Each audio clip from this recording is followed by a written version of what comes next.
আসসালামু আলাইকুম, welcome to আধার আলো রান্নাঘর। আজকে আমি সজনে ডাঁটা দিয়ে শিমের ডাল রান্না করব। শিম বিচির যেটা ডাল, আপনারা অনেকেই সজনে ডাঁটা দিয়ে মসুরের ডাল বা যে কোনো ডাল রান্না করলেও এভাবে শিম বিচির ডাল কিন্তু রান্না করেননি। তো চলেন আজকে রেসিপিটা শুরু করে দিই।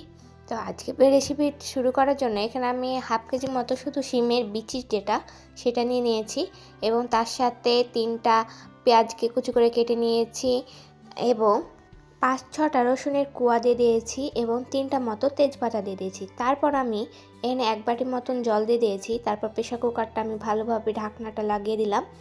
এরপর আমি চুলাতে প্রেসার কুকারটা বসিয়ে দিলাম। তারপর আমি শিসের জন্য কিছুক্ষণ অপেক্ষা করলাম। এখানে আমি 10টা মতো শিস দিয়েছি প্রেসার কুকারে। তো আপনারা বাড়িয়ে কমিয়েও দিতে পারেন। তো এর বিচিটা সিদ্ধ না হওয়া পর্যন্ত কিন্তু এই শিসটা দিতে হবে। এখানে আমি মূলত শিমের বিচিগুলো সিদ্ধ করে নিচ্ছি যেন পরে এটা আমি ব্লেন্ডারে ব্লেড করে নিতে পারি। আপনাদের হাতের কাছে যাদের ব্লেন্ডারটা নাই তারা এখানে শিমের যে ওপরে খোসাটা সেটা আপনারা আগে থেকে ফেলে দিবেন, তারপর তখন এটাকে সিদ্ধ করবেন, তাহলে পরে এটা খোসা খোসা হয়ে থাকবে না, শুধু আর ভিতরে বিচিটাই এখানে বের হয়ে আসবে। তো আমার এখানে 10টা বা 12টা মতো শিস দিয়ে নামিয়ে নিলাম। তো এই যে দেখতে পাচ্ছেন বিচিগুলো কিন্তু সিদ্ধ হওয়ার মতো হয়ে গেছে, অবশ্য পানিটা একটু বেশি হয়ে গেছে। তো আপনাদের সুবিধার্থে আমি বিচিগুলো এই যে তুলে দেখাচ্ছি এবং হাত দিয়ে চিপে দেখাচ্ছি যে এটা সেদ্ধ হয়েছে কিনা। এই যে অল্প একটু চাপ দেওয়াতেই কিন্তু বিচিগুলো সেদ্ধ হয়ে গেছে। এবার আমি এটাকে ঠান্ডা করে নেব। এ পর্যায়ে ছোট্ট একটা রিকোয়েস্ট, এখনও আমার চ্যানেলকে সাবস্ক্রাইব যারা করেনি তারা করে নেবেন অবশ্যই, এবং একটা ভালো লাগলে লাইক করে দিবেন। ঠান্ডা করার জন্য আমি একটা বাটিতে এটা ঢেলে নিয়েছি শুধু বিচিগুলো, আর পানিটা আমি আলাদা করে রেখে দিয়েছি। এবার এটাকে আমি ঠান্ডা করতে দিয়ে দিব।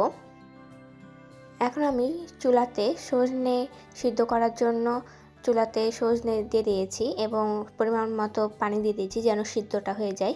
তার সাথে আমি এখানে পেঁয়াজ বাটা দিয়ে দিলাম 1 চামচের মতো, রসুন বাটা হাফ চামচ দিলাম এবং আদা বাটা হাফ চামচের কম দিয়ে দিলাম।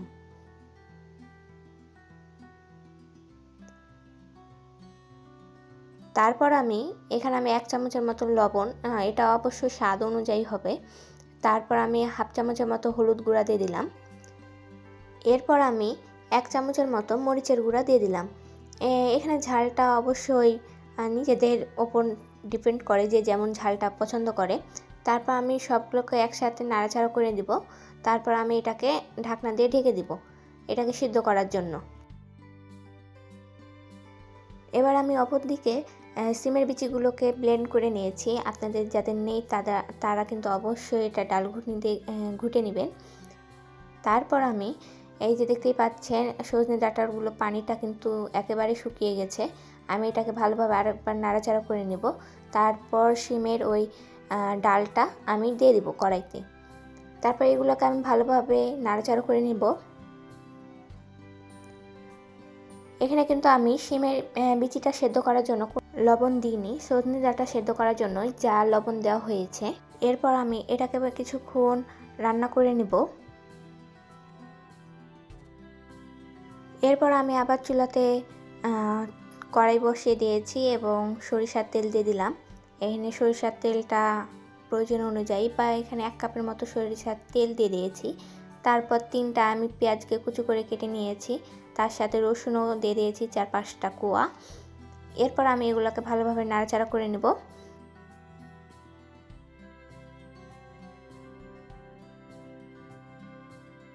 এগুলোকে আমি ভালোভাবে নাড়াচাড়া করে নিলাম এবং এটা বাদামি কালারের রং নিয়ে এলাম, অর্থাৎ পেঁয়াজগুলোকে আমি ভালোভাবে ভেজে নিলাম। তারপর আমি সেই সজনে এবং ডালের যে মিশ্রণটা সেটা আমি ঢেলে দিলাম, দিয়ে ভালোভাবে আবার নাড়াচাড়া করে নেব।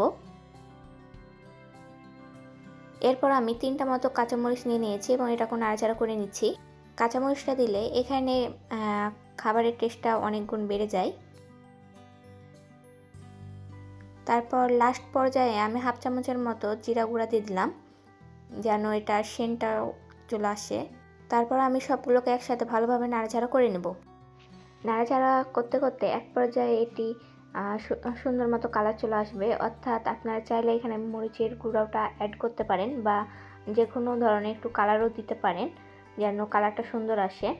এবং এই যে দেখতে পাচ্ছেন শেষ পর্যায়ে কত সুন্দর একটা খাবার তৈরি হয়ে গেছে। আপনারা এটা বাসায় অবশ্যই তৈরি করবেন। আর যেহেতু এখানে শিমের বিচিটা ইউজ করা হয়েছে, তো শিমের বিচি যাতে দেওয়া হয় তাতে কিন্তু অনেক ভালো আসে খাবারের টেস্টটা।